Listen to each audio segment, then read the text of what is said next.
Hello प्यारे बच्चों, ये है हमारी डे 8 की वर्कशीट मौलिक संक्रियाएं जो आपको सॉल्व करनी है। इसमें आपको 6 प्रॉब्लम्स दी गई हैं, 6 प्रश्न दिए गए हैं जो आपको आराम से सॉल्व करने हैं। पहला है हमारा कि एक कक्षा से 25 विद्यार्थी के निकलने के बाद अभी भी उसमें 26 विद्यार्थी बैठे हुए हैं। बताएं पहले से उस कक्षा में कितने विद्यार्थी थे। आप खुद सोचो, कुछ बच्चे जो हैं बाहर चले गए हैं और कुछ बच्चे हैं अभी अंदर हैं। तो उसमें सबसे पहले से ही मतलब उनके बाहर जाने से पहले कितने विद्यार्थी थे, यानी जो बाहर गए हैं और जो अंदर हैं उन्हें हम क्या कर दें, जोड़ दें, तो हमारा आंसर आ जाएगा।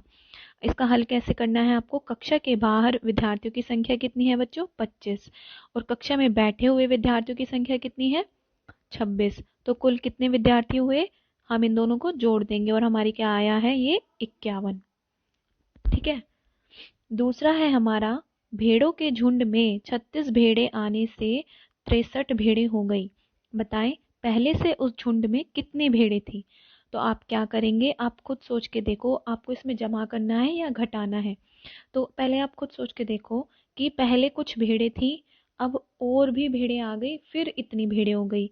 तो अगर जो एंड में जितनी कुल भेड़ें दी हुई हैं उसमें से जितनी भेड़ें पहले थी वो घटा दें, तो हमें पता लग जाएगा कि कितनी भेड़ें थी। तो झुंड की कुल भेड़ कितनी है, 63। शामिल हुई कितनी और शामिल हुई है, 36 भेड़ें। तो पहले वाले भेड़ों की संख्या कितनी हो गई, जितनी बन गई थी, जितनी टोटल थी, और जितनी शामिल हुई थी उसमें से हम इसको घटा देंगे। हमारा क्या बचा बच्चों, 27। ठीक है। अब तीसरा प्रश्न है हमारा, मेले में राजन ने पवन से 36 गोलगप्पे ज्यादा खाए। यदि पवन ने 17 गोलगप्पे खाए तो बताएं कि राजन ने कितने गोलगप्पे खाए। आप इसका सीधा साधा सा एग्जाम्पल ले लो कि अगर एक बच्चा है, उसने दूसरे बच्चे से 3 गोलगप्पे फालतू खाए हैं और पहले बच्चे ने सिर्फ एक गोलगप्पा खाया है, तो कुल कितने गोलगप्पे हुए। तो आप क्या करेंगे, जोड़ देंगे इसमें। तो अब हम इसमें क्या करेंगे, पवन के खाए गोलगप्पों की कितनी संख्या है, 17। राजन के पवन से ज्यादा खाए गोलगप्पे की कितनी संख्या है, नहीं यहाँ पे आएगा 36, यहाँ पे 36 करना आप। ठीक है। तो राजन ने कुल कितने गोलगप्पे खाए हैं, जितने पवन ने खाए और जितने ज्यादा उसने खाए हैं। तो हम उन दोनों को जोड़ देंगे, तो कुल कितने गोलगप्पे खाए ना उसने, 53 गोलगप्पे। ठीक है। यहाँ पर आपको 17 नहीं लिखना, यहाँ क्या आएगा, 36। अगला है हमारा, जावेद ने 675 रुपये का एक बैट लिया और कुलदीप ने 128 रुपये की एक गेंद खरीदी है। बताओ दोनों ने मिलकर कितने रुपए खर्च किए। तो जो दोनों ने जितने मिलकर खर्च किए हैं, इसका मतलब हम दोनों के रुपयों को जोड़ देंगे, उतनी उतनी रकम उन्होंने खर्च की है।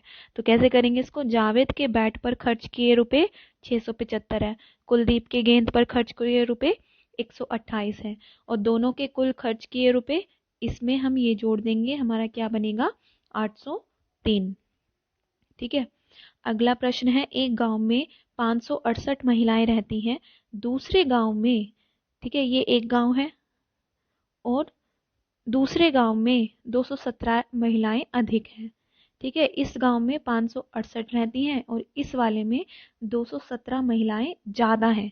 तो बताएं दूसरे गांव में यानी इस गांव में कितनी महिलाएं रहती हैं। तो आप क्या करेंगे, जितनी महिलाएं इस गांव में हैं और जितनी ज्यादा हैं, इन दोनों को क्या कर देंगे, जोड़ देंगे।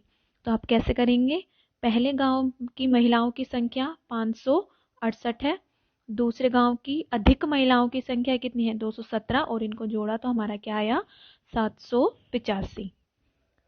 देखो छठा है हमारा, राहिला के पास गुरमीत से 275 रुपये ज्यादा हैं। यदि राहिला के पास 563 रुपये हैं तो बताएं गुरमीत के पास कितने रुपये हैं। आप खुद सोच के देखो, एक इंसान के पास 4 रुपये हैं और दूसरे इंसान से उसके पास 1 रुपया फालतू है, तो आप क्या करेंगे, आप समझ जाएंगे ना, उसके पास 3 रुपये हैं, 3 कैसे आया, 4 में से आपने जितने फालतू हैं उनको घटा दिया। इसी तरह राहिला के रुपयों की कुल रकम कितनी है, जैसे 563, और कितने रुपयों की रकम गुरमीत से ज्यादा है, 275। फिर गुरमीत के रुपयों की रकम हमें कैसे पता लग जाएगी, 563 में से अगर हम अधिक रुपये माइनस कर दें तो जितना आएगा उतनी रकम गुरमीत के पास होगी, यानी 288। आशा करती हूँ आपको ये प्रॉब्लम सारी समझ में भी आई होगी और आप इनको आसानी से सॉल्व कर सकते हैं। Thank you.